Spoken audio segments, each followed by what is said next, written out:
শ্রী শ্রী হরিলীলামৃত সম্পর্কে তারকচন্দ্র সরকার এই বিষয়ে আলোচনা আপনারা অনেক শুনেছেন, কিন্তু আজকের বিষয়টা হয়েছে শ্রী শ্রী মহাসংকীর্তন সম্পর্কে তারকচন্দ্র সরকার। কারণ আমরা জানি বেদ বিরোধী, বৈদিকবাদ বিরোধী, মানবতার ধর্ম, মতুয়া ধর্ম, কিন্তু মহাসংকীর্তনের মধ্যে গেলে পরে আমরা এমন এমন কিছু গানের সন্ধান পাই, বা সব গানের মধ্যেই বলতে গেলে সেই গানের আমরা কোনো তাল খুঁজে পাই না। অনেক সময় আমাদের ভক্তরা এই কথাগুলো বলে যে আপনারা বলছেন যে আমরা শিব, দুর্গা, কালী, মনসা, লক্ষ্মী, কৃষ্ণ, রাম এগুলোকে আমরা মান্যতা দেই না, অথচ আপনাদের মহাসংকীর্তনের মধ্যে এই সব ভরা আছে। তার মানে আপনারা কি মহাসংকীর্তনকে মান্যতা দেন না? যারা গান করেন এই প্রসঙ্গের সম্মুখীন হতে হয় বিভিন্ন সময়। এখন আমরা লীলামৃত পড়ি, পড়ার মতো পড়ি, কিন্তু না, এটা গবেষণালব্ধ মন নিয়ে চিন্তা ভাবনার উন্মেষ ঘটিয়ে আমাদের বুঝতে হবে, তবেই আমরা বুঝতে পারবো মহাজ্ঞানী সুকৌশলী তারকচন্দ্র সরকার এর মধ্যে কি দিয়ে গেছেন। যেহেতু মহাসংকীর্তন এই যে বইখানা, এই বইয়ের মধ্যে এখানে রাম, কৃষ্ণ, গৌরাঙ্গ পরপর যেভাবে সাজানো হয়েছে, আসলে তারক গোসাই কি এগুলো লিখেছিলেন? হ্যাঁ, লিখেছিলেন, কিন্তু কখন লিখেছিলেন? আপনারা জানেন লীলামৃত, শ্রী শ্রী হরিলীলামৃত প্রকাশ হয় 1916 সালে প্রথম, আর মহাসংকীর্তন বই ছাপা হয় 1906 সালে, এবং এই যে ছাপা হয় তার 10 বছর আগে। কিন্তু যখন তিনি এই গানগুলো লিখেছিলেন, মহাসংকীর্তনের গানগুলো তিনি যখন লিখেছেন, তখন তারক গোসাই হরিচাঁদ ঠাকুরের শরণাপন্ন হননি। তখন তিনি ছিলেন বৈষ্ণব তারকচন্দ্র সরকার। কারণ তখন তিনি লিখেছিলেন, এমন দয়াল অবতার হয়নি, হবে না আর, সংকীর্তনের মাঝে গোড়া নাচে বারে বার। তার মানে তারক গোসাই এখানে সিদ্ধান্ত দিয়ে দিলেন যে এমন দয়াল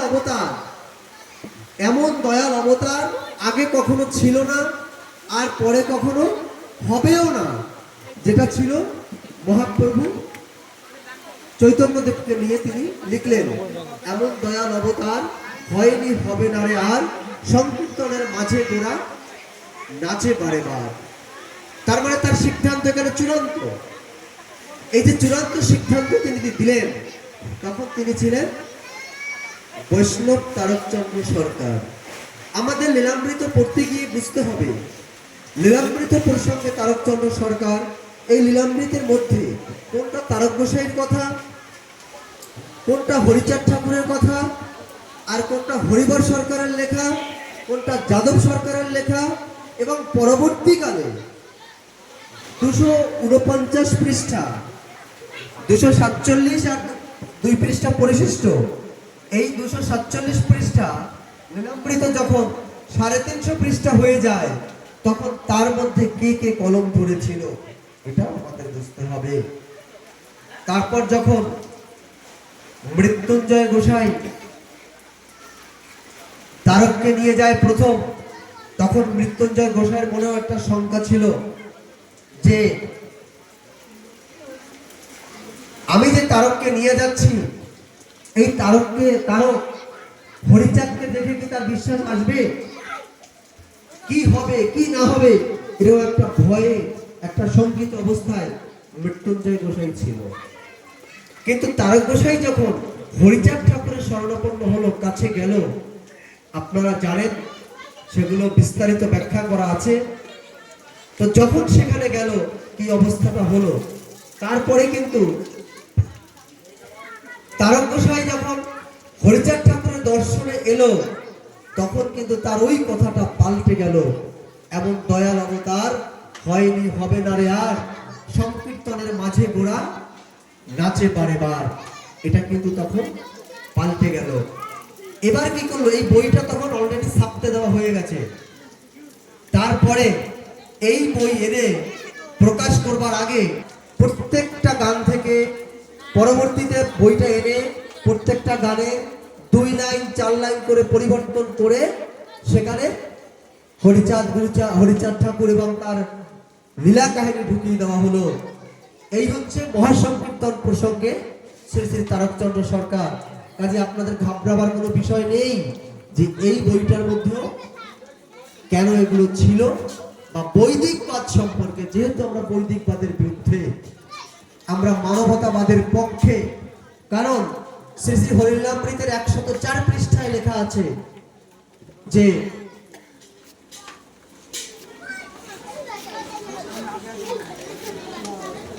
নাহি মানি তাই। 104 পৃষ্ঠায় এই কথাটা লেখা আছে। ঠিক এই 4 পৃষ্ঠাতেই 104 পৃষ্ঠাতে আরো কয়েকটি লাইন আছে। তুই তো বিশ্বাস, আমি বড় অবিশ্বাস, তন্ত্রে মন্ত্রে আমার নাইকো বিশ্বাস।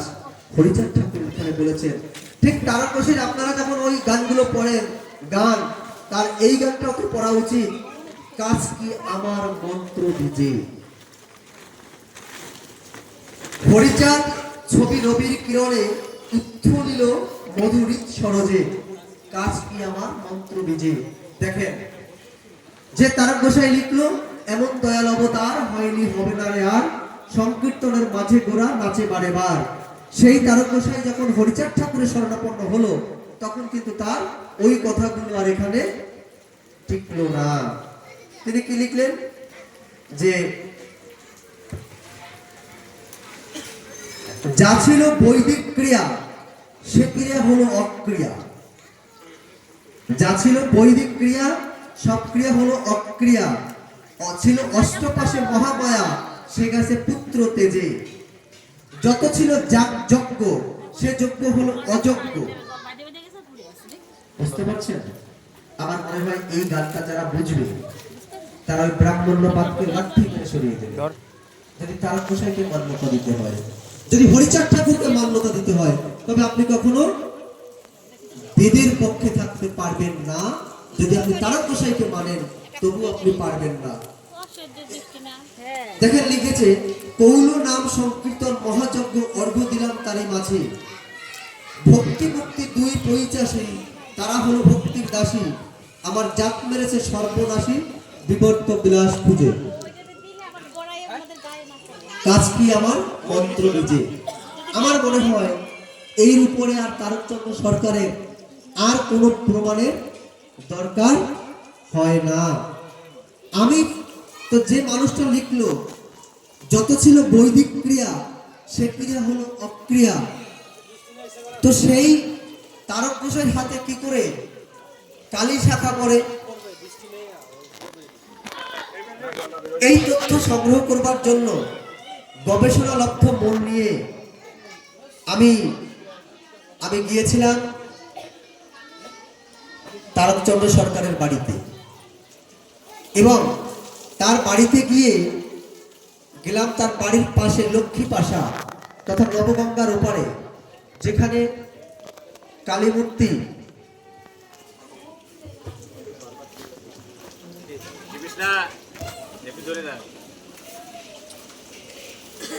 এই কালী মূর্তি, যখন সেই লক্ষ্মী পাশে আমি কালী মন্দিরে গেলাম, কালী মন্দিরে যখন আমি গেলাম, তখন যে ঘটনাটি ঘটেছে, যিনি পুরোহিত কি মুখার্জি যেন, আমার ভিডিওতে গেলে আপনারা দেখবেন সেই পুরোহিতের কথাবার্তা, চট্টোপাধ্যায়, কি চট্টোপাধ্যায় নামটা যেন। তো আমি যখন গেলাম, আমার সঙ্গে 6-7টা ছেলেপা সবসময় থাকে এবং ওরা ক্যামেরা করে। আমার প্রশ্ন, তারকচন্দ্র সরকার মা কালী শাখা করল, এটা তোমরা প্রচার করছো, অথচ তারকচন্দ্র সরকারের জাত ভাইকে ওই মন্দিরে ঢুকতে দেওয়া হয়। আমাকে যখন মন্দিরের চারপাশ ঘুরিয়ে দেখাচ্ছে, বিস্তারিত বলছে, তুমি দেখেছো ভিডিওটা? দেখেছো? ফেসবুকে দেওয়া আছে, দেখবে ইউটিউবেও দেখা আছে, দেওয়া আছে। তারপরে যখন আমরা মূল মন্দির প্রাঙ্গণে যাচ্ছি, আমি তো এমনিও ভিতরে ঢুকবো না, আমি পাশে আছি, কিন্তু আমার তো বিষয়টা তুলে ধরতে হবে, জানতে হবে যে কি বিষয়টা সত্যি কিনা। এখন আমার সঙ্গে যিনি ছিলেন বিপুল বিশ্বাস নাম, তিনি ওই দরজা দিয়ে মন্দিরের মায়ের কালী মূর্তির কাছে যেতে যাচ্ছিলেন। পুরোহিত তাকে বললেন ভিতরে ঢোকা যাবে না, ভিতরে ঢোকা যাবে না। উনি বলেন কেন ঢোকা যাবে না? উনি তো রেগেই যাচ্ছিলেন। আমি এবার দেখলাম সিসি ক্যামেরা যখন আছে, তবে একটু সিসি ক্যামেরার সামনে বসেই বলি। তো সেখানে আমি বললাম যে ওনাদের হয়তো বিধান আছে, তুমি তো ছোট জাত, তাই ছোট জাতের ভিতরে যাওয়ার অধিকার নাই। ভিডিওটা আপনারা দেখবেন, সেখানে মানে নিজের উক্তি আছে। আজও আবার সমাজের মানুষকে এই ব্রাহ্মণ্যবাদের জাতা কলে পড়ে নিঃশেষ হয়ে যাচ্ছে, তাদেরকে মন্দিরে ঢুকতে দেওয়া হয় না। অথচ কালী, সে যদি তারকচন্দ্র সরকারের হাতে শাখা পড়ে থাকে, বা শাখার হাতে তিনি শাখা পড়েছেন,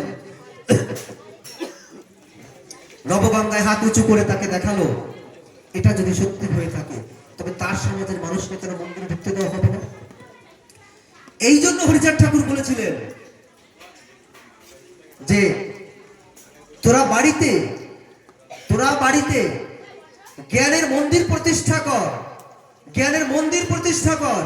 সেই মন্দিরে তোরা প্রথম তোদের শ্রদ্ধার্ঘ নিবেদন করবি, তোদের ওই মন্দিরে যাবার দরকার নেই। আমি গিয়েছিলাম সাধনা মায়ের বাড়িতে। আপনারা জানেন শ্রী শ্রী তারকচন্দ্র সরকারের সঙ্গে সাধনা মায়ের একটা ভালো সম্পর্ক, সুসম্পর্ক ছিল। অনেক কাহিনী আছে এটা নিয়ে, সেই ভিডিওটা আমি এখনো ছাড়িনি, হয়তো ছাড়বো। সেখানে সাধনা মায়ের যে মূর্তিটা, অরিজিনাল মূর্তি, মানে তিনি মারা গেছেন, মারা যাওয়ার পরে তার 1-2 বছর পর তার কঙ্কালটাকে তুলে আনা হয়েছিল, সেই মাথাটা ওখানে এখনো আছে। কিন্তু এই সব মন্দির, এমনকি যেখানে তারক গোসাই, ওই ভিডিওটা আমি এখনো ছাড়িনি, তারক গোসাই কবিগান করতে গেছেন।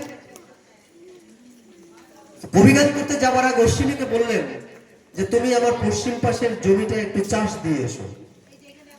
তো ওই চাষ দিতে বলেছেন, কিন্তু কোন জমিটা কোন জায়গায় তা তো বলে যায়নি। কি করে বুঝবে? অশ্বিনী গোসাই গরু দুটোকে বললেন, এমনি দেখবেন গরু কিন্তু প্রচন্ড শিকারী হয়, ওদের যদি প্রতিনিয়ত কোনো জায়গায় নিয়ে যাওয়া হয়, ঘরের থেকে ছেড়ে দিলে কিন্তু ঠিক সেই জায়গায় চলে যাবে।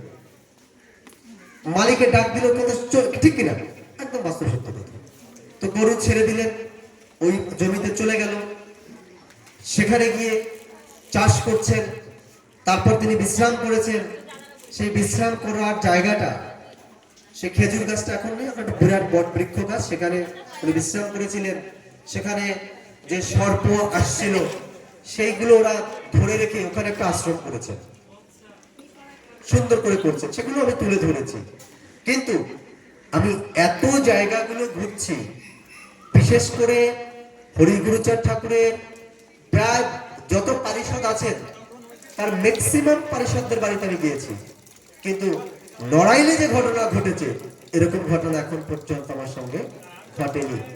সেখানে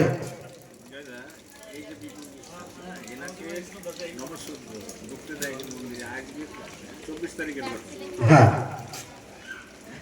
তাহলে আমরা যে বলি যে জাতপাত নাই বা কিছু একটা এরকমের একটা এটা একটু প্রমাণ করে দেবে।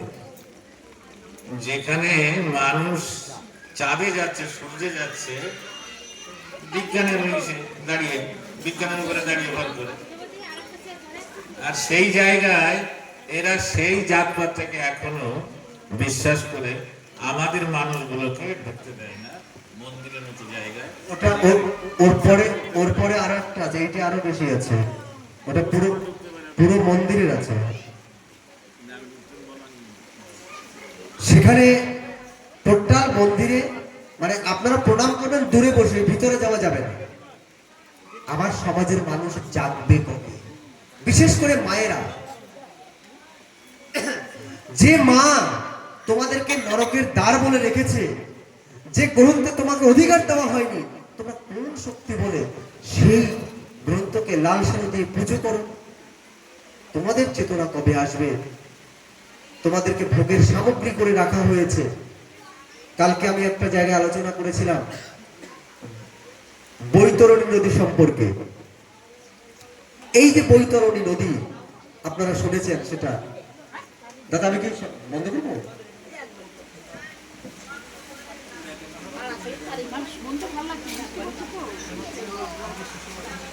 বৈতরণী নদী, সেই বৈতরণী নদীতে যদি গরু দান করা না যায় তবে তার বাবা স্বর্গে যাবে না। স্বর্গটা কোথায়? ঠিক বৈতরণী নদীটার পাশেই স্বর্গ। আর এই স্বর্গে যেতে হলে ভগবানের যে সেক্রেটারি আছেন তার অনুমতি সাপেক্ষে যেতে হবে, গরু দিতেই হবে। যদি গরু না দেওয়া যায়, গরুর সমমূল্যের টাকা তাকে দিতে হবে। সেই নদী পুজ রক্তে ভরা, কুমির হাঙ্গর এগুলো আছে, গরু লেজ ধরে যেতে হবে। আজ থেকে 15 দিন আগে আপনারা শিল্পী নিউটন বিশ্বাসকে তো চেনা আছে। নিউটন বিশ্বাসের আমি একটা জায়গায় গিয়েছিলাম, আমাকে বলেই নিয়েছিল ভাই ওখানে একটা শ্রদ্ধা কাজ হচ্ছে। তো আমি প্রথম বুঝতে পারিনি যে ব্রাহ্মণ দিয়ে করানো হচ্ছে। তো ব্রাহ্মণ ঠিক না ব্রাহ্মণের বাচ্চা আর কি যা করানো হচ্ছে। এখন আমি চেয়ারে বসে আছি, উনি তো ওই মন্ত্র পড়াচ্ছেন। এখন যখন পড়ালেন পাপ হম পাপ কর্মাহম পাপাত্মা পাপ সম্ভাবা ত্রাহিমাম কৃপা দেবা বাৎসল্য, এগুলো যখন পড়াচ্ছেন দাসস্য, আমি যখন ওটা হলো তখন আমি বললাম ঠাকুর মশাইয়ের মানেটা কি? আমরা সেটা ভিডিও করে রেখেছি। বলছে এটা হচ্ছে নারায়ণকে খুশি করার মন্ত্র। তো সেটা তো বুঝলাম, এর মানেটা কি? এই যে পাপ হম পাপ কর্মাহম পাপ আত্মা পাপ সম্ভাবা ত্রাহিমাম, এর মানেটা কি? বলছে এটা হচ্ছে নারায়ণকে খুশি করা। বলছে চ্যাংরামো করবেন না, মানেটা কি? বাংলা মানেটা কি? বাংলায় বলে। তো বলতে পারছে না। ওর যে পাশে যে ছেলেটা, আমি বলছি বাবা তুমি লেখাপড়া কোন পর্যন্ত? বলছে এবার গ্রাজুয়েশন পড়ছি। পাপ হম, আমি পাপী, পাপ কর্মাহ, আমি পাপ কর্মের ফল। পাপাত্মা, আমার আত্মা পাপী, পাপ সম্ভাবা, আমি যা করব সব পাপ হবে। ত্রাহিমাম কৃপা দেওয়া বাৎসল্য, দয়া করে হে কৃপা দে, তুমি আমাকে এর স্মরণ করতে বলছো। তার মানে আমি পাপের ফসল। এই বলদের দল বুঝবে কবে? এই শিক্ষিত বলদগুলো হাত জোর করে ওই অশিক্ষিত মূর্খ লোকটা বলছে, আর শিক্ষিত লোকটা হাত জোর করে শুনছে। এই বলদরা বুঝবে কবে? মাথা নাড়া করবে না তিনজনে। কে কে? বিদ্বান ব্যক্তি মাথা নাড়া করবে না, জ্ঞানী মানে বিদ্বান করবে না, রাজা মাথা নাড়া করবে না। যেমন আমাদের নরেন্দ্র মোদী, তার মা মারা গেছেন, মাথা নাড়া করে না। আর কে করবে না? আর করবে না নারী। যদিও শ্যামাচরণের পুরোহিত দর্পণে আবার লেখা আছে যে নারীদের 4 আঙুল কাটতে হবে। তার মানে এই 3 জন বাদে যারা মাথা নাড়া করে তাদেরকে কি বলে? কি বলে? আপনি তো স্বীকার করলেন, আপনি মাথা নাড়া করলেন, আপনি মাথা নাড়া করেছেন। এই লোকটা বাবা মা মারা গেছে, এই মাথা নাড়া করলো। এখন করবে না কয়জনে? 3 জনে। এক মহিলা যে তিনি করবেন না, তো উনি তো মাথা নাড়া করেছেন, তা উনি মহিলা না।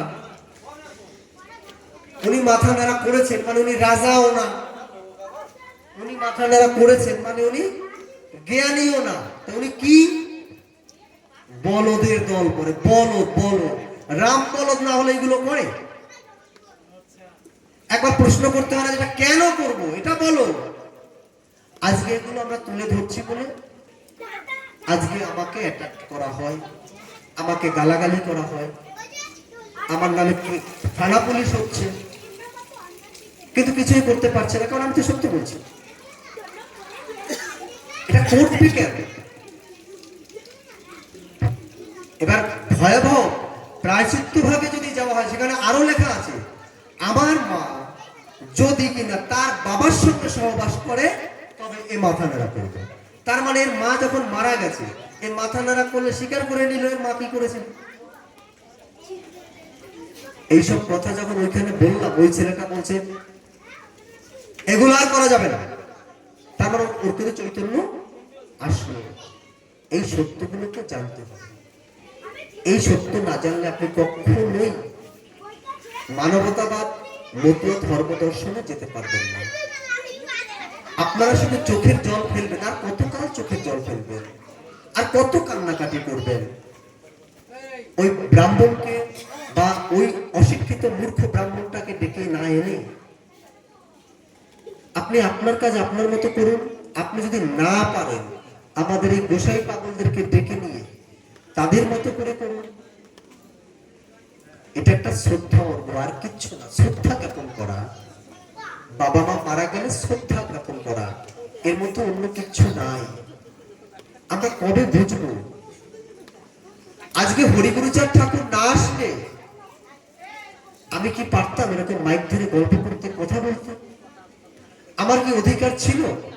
আপনারা কি একবারও খুঁজেছেন যে বাঁচি কিংবা মরি তাতে দুঃখ নাই, গ্রামে গ্রামে পাঠশালা গড়ে দিতে চাই? গুরুচাঁদ ঠাকুর এই কথাটার মধ্যে কি আপনারা কোথাও কষ্ট পাচ্ছেন? এর মধ্যে একটা জায়গায় কষ্ট আছে। গ্রামে গ্রামে পাঠশালা গড়ে দিতে চাই, গুরুচাঁদ ঠাকুর বলছেন ঠিক আছে, কিন্তু ঠাকুর এই কথাটা কেন বললেন বাঁচি কিংবা মরি? আমি এটা নিয়ে অনেকদিন ভাবছি যে এইটা কেন বললেন ঠাকুর মশাই, বাঁচি কিংবা মরি। তিনি এগুলো বলেছেন, আগে শিক্ষা আনো ঘরে, হও ধনবান, আচরণে শত ডাকো ভগবান, সবাকারে ডেকে বলি মানো যদি মরে, অবিদ্যান পুত্র যেন না থাকে ঘরে। এগুলো সব ঠিক আছে, কিন্তু বাঁচি কিংবা মরি এই লাইনটা কেন? তার মানে ঠাকুরের সেই সময় তার জীবন বিপন্ন ছিল। যেমন মহাপ্রভুকে খুন করে ফেলল। মহাপ্রভু 1500 খ্রিস্টাব্দে প্রথম বিয়ে করেন, 1505-এ উনি দ্বিতীয় বিয়ে করেন, 1506-এ উনি দীক্ষা গ্রহণ করেন। দেখবেন আমাদের মঙ্গলাচরণের একটা লাইন আছে, দীক্ষা প্রাপ্তের পূর্ণ নাম শ্রীকৃষ্ণ চৈতন্য। আসলে আমরা মঙ্গলাচরণের ব্যাখ্যাগুলো যদি ঠিক মতো করি না, তবে আমার মনে হয় সবার ধারণা পাল্টে যাবে। মঙ্গলাচরণের মধ্যেই আছে সমস্ত কিছু। রাম হরি, কৃষ্ণ হরি, শ্রী গৌরাঙ্গ হরি, হরিচাঁদ আসল হরি, পূর্ণানন্দ হরি। এর মানে কি বুঝেছেন আপনারা? এর মানেটা কি? রামকে হরি বললেন কেন? এগুলো আমার মনে প্রশ্ন জাগে। তো তিনি আবার বললেন, ওই যে কাজকি আমার মন্ত্র দিয়েছে, যাগযজ্ঞ সব বা। তা রাম এত যাগযজ্ঞের পক্ষের মানুষ, কৃষ্ণ যাগযজ্ঞের মানুষ, এরা সবাই যাগযজ্ঞ করে। তো এদিকে বললো যাগযজ্ঞ অযোগ্য, আবার লীলামৃতে এটা লিখলো কেন? রাম বালিকে খুন করেছেন, রাবণকে খুন করেছেন, শম্ভু শূদ্রককে খুন করেছেন, সীতাকে। এই জায়গাটা আমার একটা ব্যক্তিগত মত, আমি জানি না এটা গবেষকরা তুলে ধরবেন কিনা। লেখা আছে কি, আমি ছেড়ে দেব, যে রাম সীতা পাতালে প্রবেশ করেছে, এটা তো আমরা সবাই বলি বা রামায়ণে আছে। কিন্তু আমার প্রশ্ন, জ্যান্ত সীতাকে জ্যান্ত কবর দেওয়া হয়নি তো মাটিতে? এটা হয়নি তো। কারণ ব্রাহ্মণ এবং প্রজাদের সন্তুষ্টের জন্য যে স্বামী তার স্ত্রীকে জীবন্ত কবর দিতে পারে সে হরি। এগুলো রূপক অর্থের কথা। যেমন ব্রিটিশ যুদ্ধের সময়, ব্রিটিশের সঙ্গে যখন যুদ্ধ হয়, শরৎচন্দ্র চট্টোপাধ্যায় লিখলেন এক হাঁটু রৌদ্র পেরিয়ে। এই এক হাঁটু রৌদ্র কি? এক হাঁটু রৌদ্র হচ্ছে মানে রক্ত। এই রক্ত পেরিয়ে তোমাকে যেতে বলছে। তার মানে এই নয় যে রৌদ্রে তো এক হাঁটু রৌদ্র হয় না, এক হাঁটু রক্ত হয়। এখানে রূপক ভাবে লেখা। আবার শ্রীকৃষ্ণ সতীদাহ প্রথার স্রষ্টা। সতীদাহ, আপনি গরুর পুরাণটা যদি পড়েন আরো ব্যাখ্যা পেয়ে যাবেন। সতীদাহ প্রথার স্রষ্টা হচ্ছে শ্রীকৃষ্ণ। তিনি বললেন যারা স্বামী মারা গেছে তাদেরকে জ্যান্ত জ্বালিয়ে দাও। আপনার স্বামী যখন মারা যাবে আপনাকে যদি আগুনে তুলে দেওয়া হয় কেমন লাগবে? তো এই কাজটা যে করেছে সেও হরি। এবার গৌরাঙ্গ, আমি তো বললাম যে 1506 দীক্ষা গ্রহণ করেন। তা যখন একটা মানুষ দীক্ষা গ্রহণ করলো, গুরু ঘরে গেল, তখন তার গুরুত্ব বেড়ে গেল। তখন তার ভুল করার কোনো জায়গা নেই, সে সঠিক কাজ করবে। তার দীক্ষা শিক্ষা সব হয়ে গেছে। কিন্তু দীক্ষা শিক্ষা নেওয়ার পরে সে কি করে নিজের মা এবং স্ত্রীকে ছেড়ে চলে গেলেন? আচ্ছা, আমার খুব ভালো লাগে একটি গান। গানটা কে লিখেছেন আমি জানি না। নিমাই দাঁড়ারে দেখিব তোমায়। আমার ভীষণ ভালো লাগে গানটা, সুরও সত্যি আমার ভীষণ ভালো লাগে। সন্ন্যাসী না হইও নিমাই, বৈরাগী না হইও, দাঁড়ে দাঁড়ে ভিক্ষা করে আনবো তুমি খাবে, এটাই তো বলছিল। মা বললো বাবা তুমি যেও না, আমি তোমাকে ভিক্ষা করে এনে খাওয়াবো, বাবা তুমি যেও না। সেই মাকে ফাঁকি দিয়ে চলে গেল।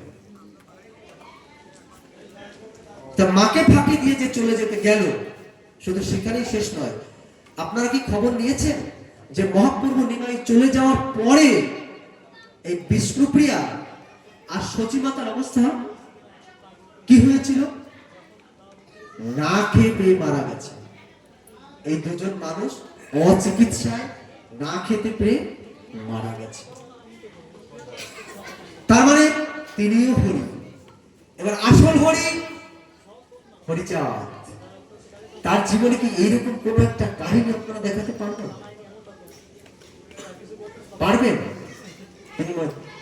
এরকম আমি দেখবেন বিভিন্ন ইউটিউব চ্যানেলে বা বিভিন্ন জায়গায় দেখবেন এই মঙ্গলাচরণের দুটো লাইনের ব্যাখ্যা করা আছে। আপনারা শুনবেন, চিন্তা ভাবনাটা পাল্টে যাবে, বাস্তবসম্মত কথা। এবার একটু গানটার হবে, অনেক সময় নিয়ে নিয়েছি। যদি আমি ভুল ত্রুটি কিছু বলে থাকি আমাকে ক্ষমা করবেন। আসলে মতুয়া ধর্ম বাস্তব সত্যের ধর্ম। এখানে মিথ্যা বুজরুকির কোনো জায়গা নেই, বৈদিকবাদের কোনো জায়গা নেই। সত্যকে উন্মোচন করাই মতুয়াদের কাজ। আর মতুয়া গবেষকরা এটাই করে চলছে। আর প্রতিনিয়ত মানুষ, মতুয়া ধর্মে শিক্ষিত মানুষজন আসছে এবং বিধর্মীরাও আমাদের কাছে আসছে। মনে রাখতে হবে, স্বাধীন স্বতন্ত্র মতুয়া ধর্ম। জয় জয় হরিচাঁদ গুরুচাঁদ পরমানন্দে। হরি ধ্বনি বলবন, হরি বল হরি বল হরি বল।